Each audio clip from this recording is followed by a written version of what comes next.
Hello, friends.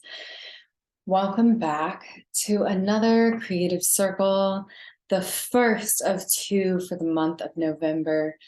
Since things were a little crazy in transition, I thought I would treat you to a little doubling down of art ritual. So this is only the first. We're going to do a post Thanksgiving circle as well, since I think a lot of us are probably going to need it. Apologies for the time confusion.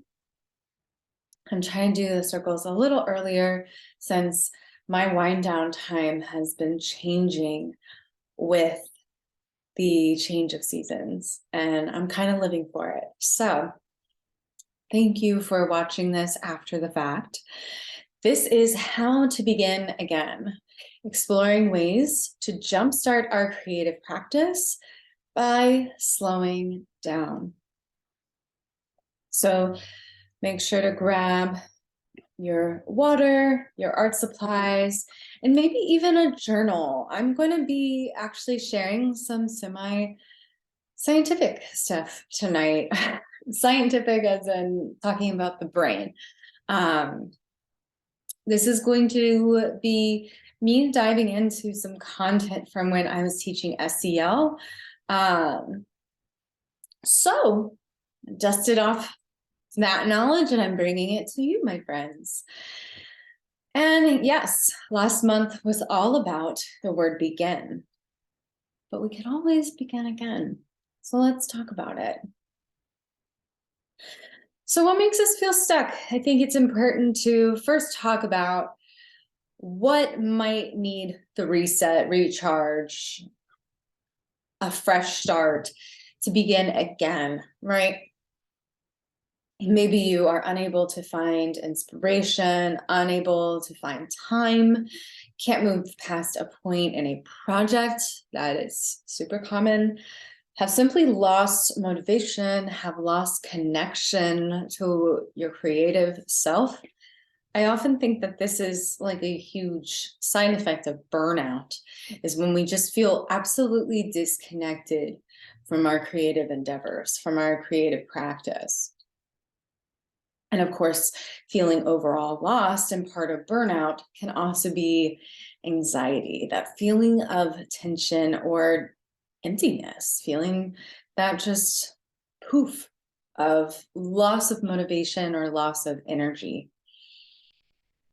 And so I want to give the caveat to this final point that yes, all of these can be caused by an overwhelmed nervous system or the chemistry of our brain kind of just getting thrown off because of things going on, feeling like there's a lot happening, that overwhelm. But this is with the caveat that I am not a psychologist. I am just a person who has been working on my nervous system and finding my connection to art being a lot more fluid because of that. So to be fair and honest, 100% transparent, my reflection of this is based on my own experience, and that's all. So I don't want to give the impression that I am a qualified mental health professional, but simply a teacher who has learned about SEL and a little bit about the brain and has some reflections of my own about my own brain. And maybe that will be helpful as well. That brings me to the first point. Let me introduce you to the concept of the lizard brain.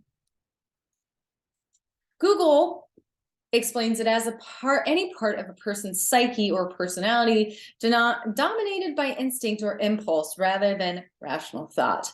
But there's actually a lot more science connected to the idea of the lizard brain and where that's located and all of that. So your lizard brain, we'll call it lizard brain for today because there's a technical term that I always stumble with, but think about it this way.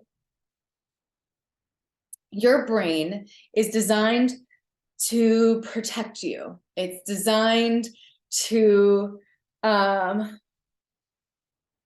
help you stay alive, right? This is almost like a lizard on the wall that skitters around trying to get little bugs and not get eaten. It's hyper aware, it's hyper alert, right? And we all have this part of our brain. This isn't like unique to anybody specific. This is just something that is all about our evolution. What allows us to be super aware? So think most primal reactions are located in the lizard brain. The lizard brain is the part of our brain that elicits emotional responses. Think yelling, fight, flight, or freeze, or fawn. This is part of your brain that reacts instead of thinking. It's not bad. This is part of our brain that makes us run from danger or protect ourselves. However, it jumps in and reacts when we want to think instead, when we want to think through a solution. So what does this mean in relationship to feeling stuck? Well, one of the things I think is important to acknowledge is that we are not at odds with our brain. Sometimes it feels that way. Sometimes it's very frustrating. But there's a certain awareness that we can bring here when we want to begin again, when we want to reset ourselves, rather. And it's all about recognizing what that is trying to do, right? That's the first step. There's a few, but the first step is really understanding, like, this is the brain protecting you. And this is why it does what it does. And of course, the brain keeps us safe. So the other part of the brain that really helps us out is the wizard brain. I used to explain this to my students as a wizard brain, lizard brain. So the wizard brain is part of our brain that helps us to stop and think. This is the part of the brain we activate when we use breathing strategy or a coping skill. So when we learn strategies, we build the bridge between these two things that are trying to support us. But your brain has many different parts. We are focusing on the two parts, the prefrontal cortex and the amygdala. Like I said, we're calling it lizard and wizard brain. So to begin again is, in this circumstance, in this setting, is to think about building that bridge so that we can utilize our creativity more and deepen that connection more. My theory being that burnout can happen for many different ways and look like many different things for each individual.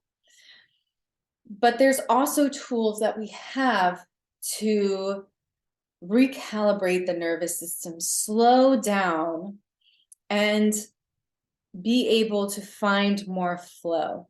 That's my theory. That's what I hope to share here. Maybe it doesn't feel so cohesive, or maybe this doesn't make sense to you right away with the idea of beginning again. If you're feeling stuck, what are coping skills to support you really doing for you?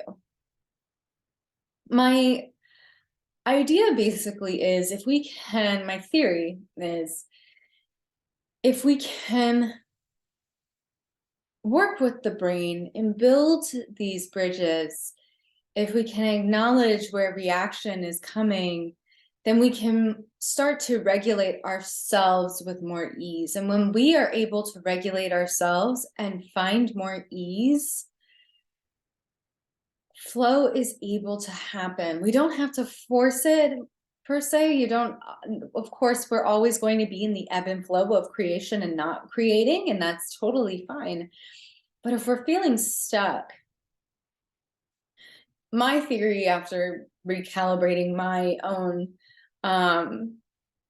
nervous system and being in a state where I'm not constantly in fight or flight, and using tools that support me, things like that, listening to my body and going to bed earlier, like things like that.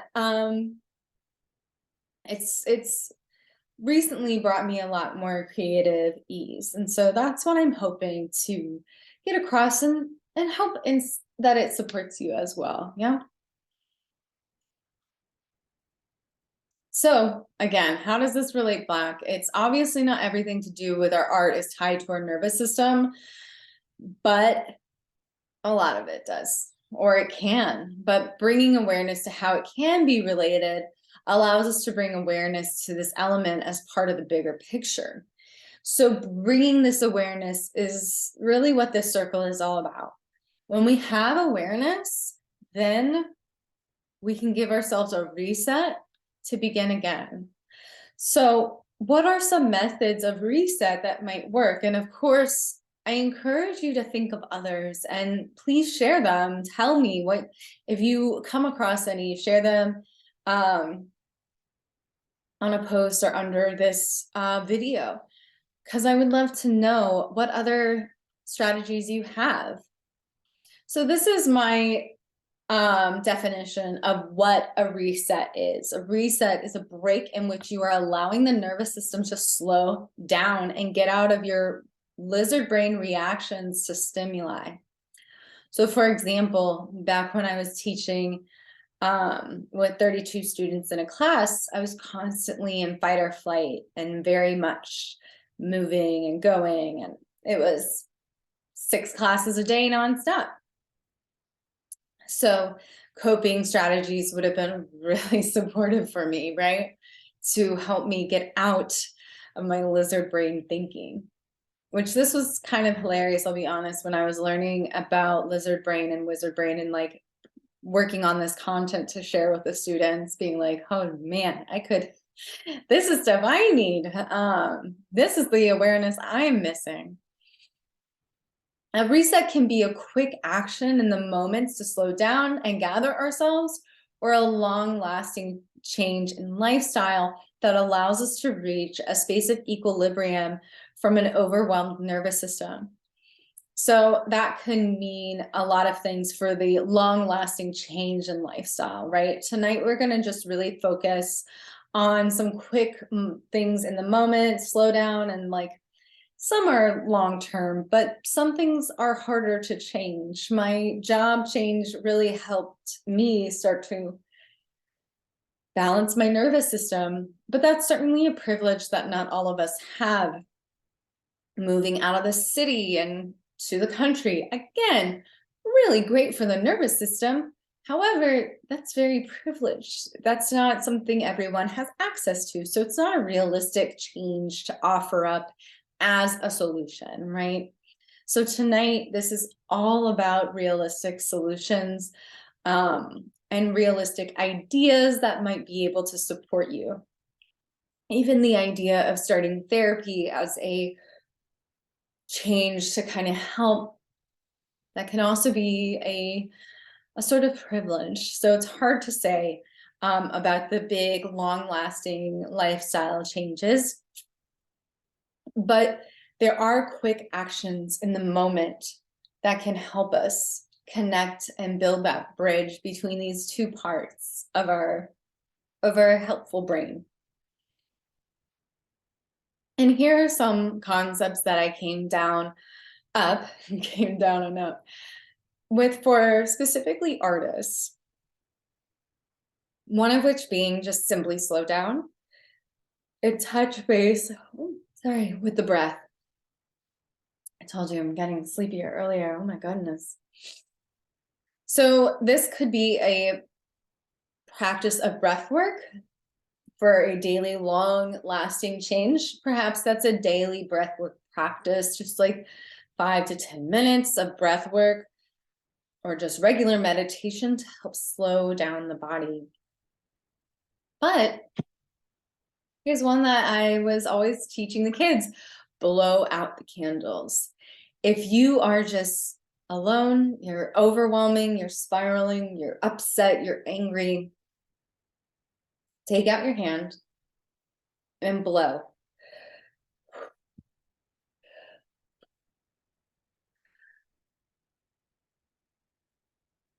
Until all the fingers are down.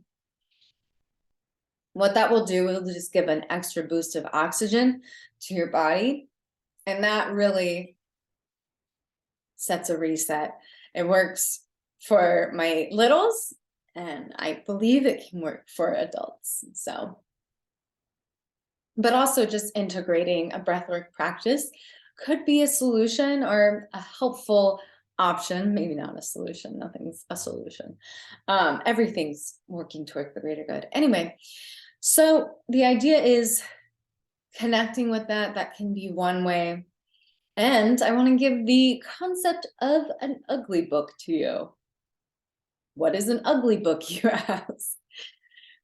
It is a sketchbook that is for you to use as a place to put all your ugly emotions, ugly drawings, written words of just frustration, nastiness. Use this book to scribble, or just a book that takes some stress off of you of making pretty sketches.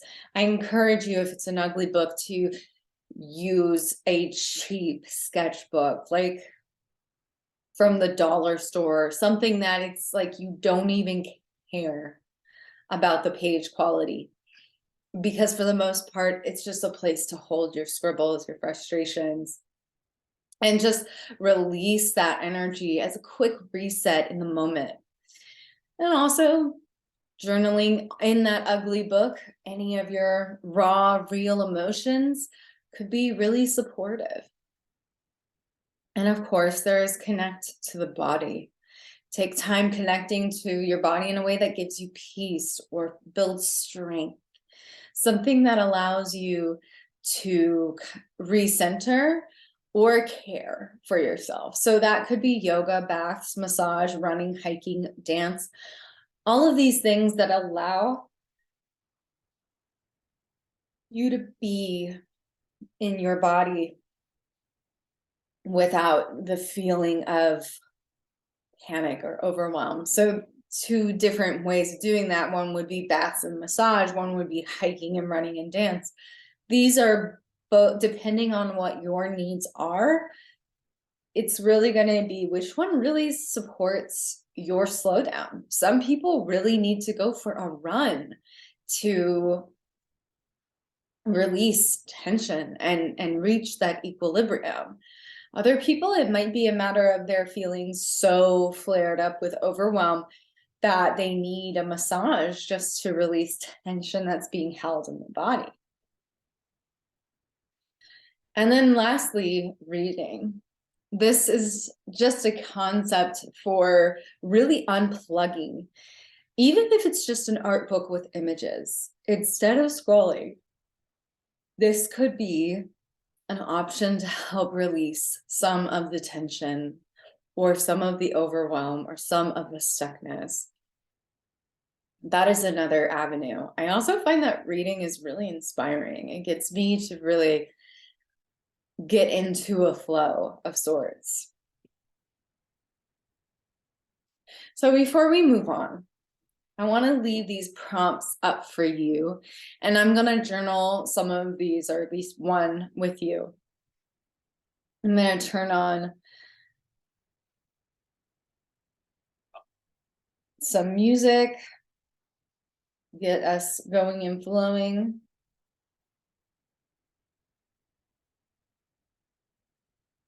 And yeah, I'll be checking in a second.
my friends.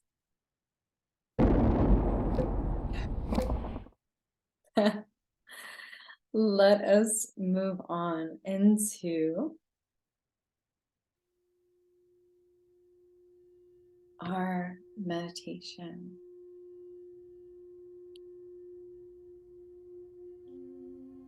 Dropping in where or what are you ready to begin?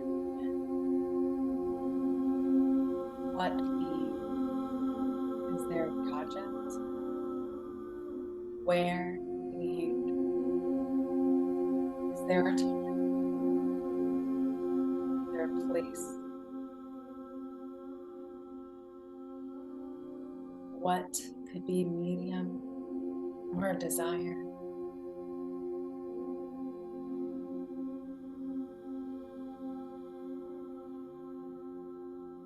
Separate the butt cheeks, get comfy in your seat, sitting up nice and tall. Allow the hip bones to be right directly below the heart. And just again, place one hand on your heart, one hand on your paper or your tools. If you've been feeling stuck, just in general, I invite you to really just take a moment to bloom. Feel your body.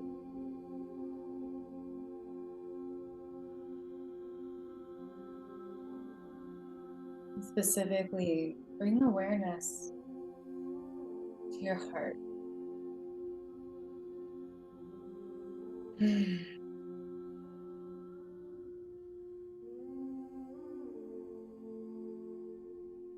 Notice the rhythm of your heart.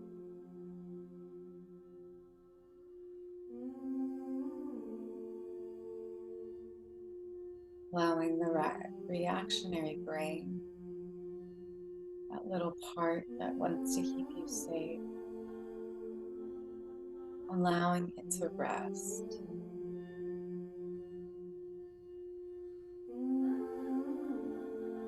Allowing it to just be.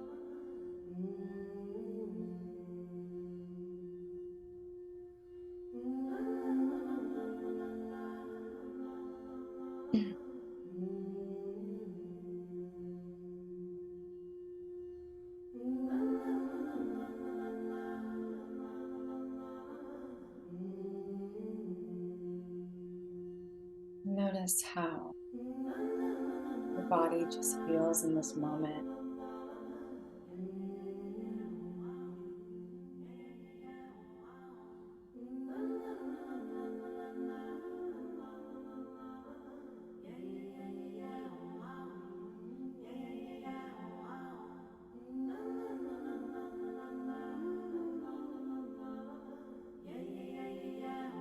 We begin in the heart space tonight. I want to invite you to just start there.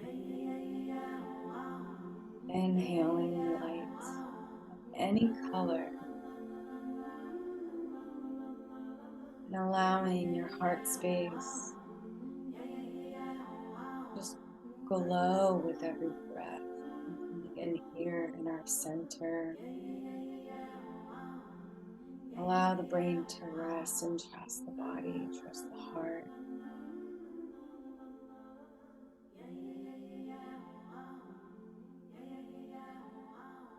Asking ourselves, asking our hearts, where do we begin? Deep breath in through the nose and out through the mouth.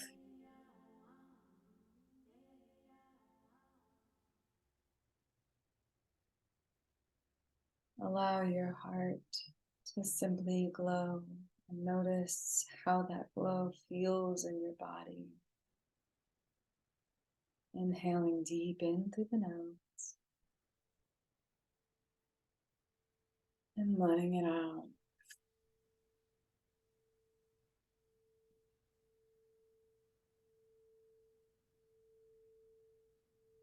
Allowing yourself to just simply be.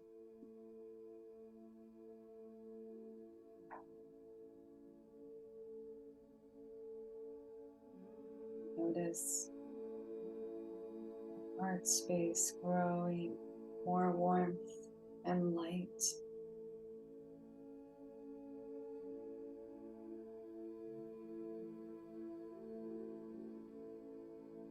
And asking the heart,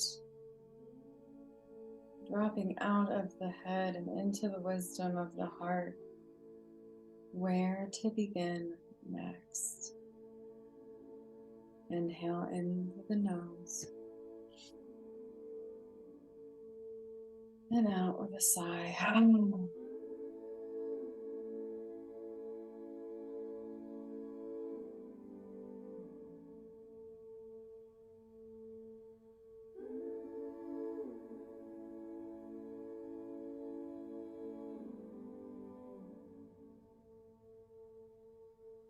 Feeling that warm light encapsulating all parts of your body, centered around your heart. So much disconnects us from this place, from our center, from our equilibrium. Here is where we return, breathing in through the nose and out through the mouth.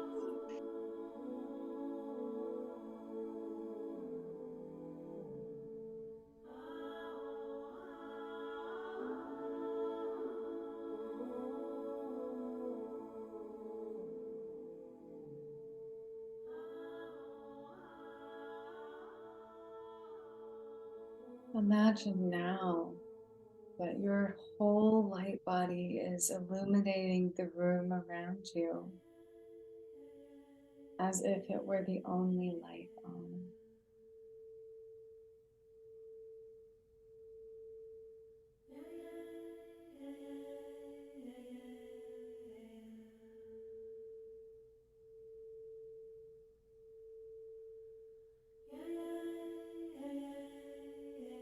Noticing the warmth on your skin just radiating from your heart.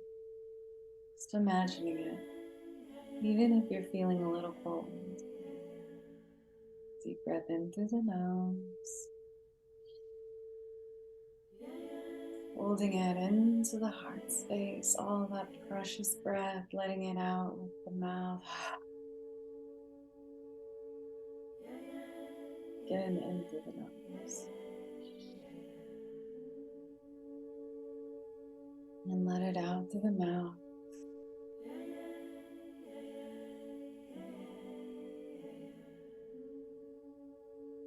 One last deep inhale in for good measure. Inhale through the nose.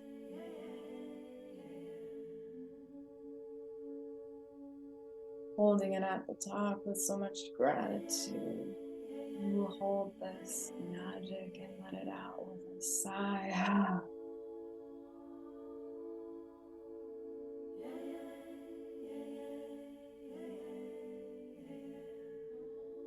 Allow yourself to bring the light in from the room around you,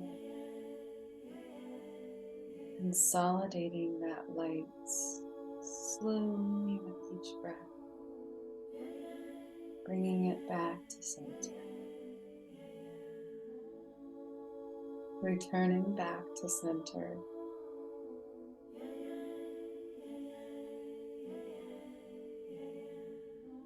Turning back to your core, your hope, your heart, to begin again, in whatever that way means to you.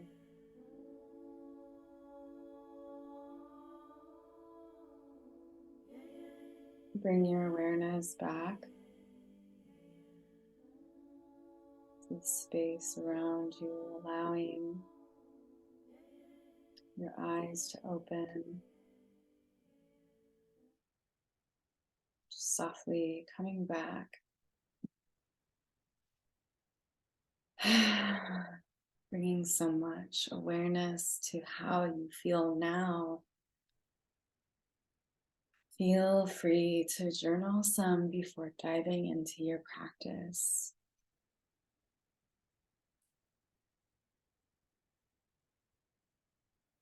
And I will leave this up for a few moments for you. I encourage you to pull out whatever playlist feels most supportive for you, as far as music goes, or whatever feels in alignment for you. And just start with the first one on the screen, honestly. Just start with some mark making, almost like you're practicing for your ugly journal. Allow the mark making to come out in any way that feels authentic, of course, and you don't have to. But when we don't know where to begin again, go back to the most simple, the most release, as a way to just simply activate that creative space for yourself. There is always time to make beautiful art, but sometimes you just really need to make some marks to feel that release, that connection, to feel a little primal and give that lizard brain a little bit of time to relax. But until next time, my friends, I hope you find this practice supportive, and I will see you next time. Bye for now.